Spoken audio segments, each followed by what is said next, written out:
अस्सलाम वालेकुम। हैप्पी किसान पाकिस्तान तो खुश आमदीद।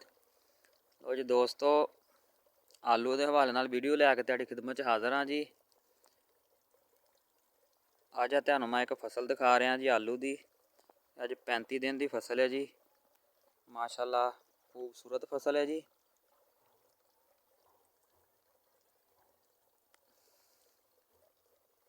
आलू की फसल जी इस टाइम है जी माशाअल्लाह बड़ी ज़बरदस्त चल रही है जी।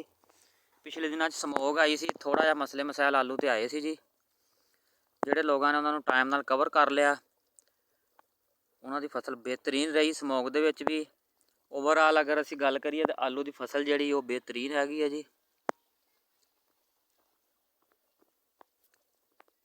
जैसा कि सारे दोस्त जानते हैं जी, आलू की कच्ची पटाई जी है वो शुरू हो चुकी है और कच्ची पटाई के जोड़े रेट ने वो बड़े शानदार ने जी।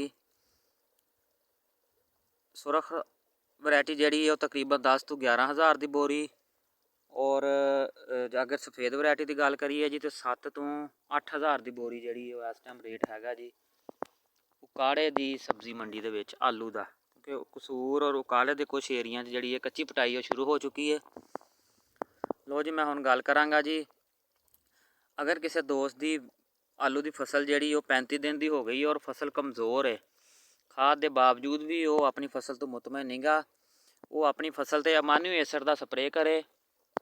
अच्छी कंपनी का अमान्यू एसड का स्प्रे रूटीन 2 दफ़ा रिपीट करे 2 दफ़ा और वो फसल की जी ग्रोथ है वो बड़ी ज़बरदस्त हो जाएगी जी।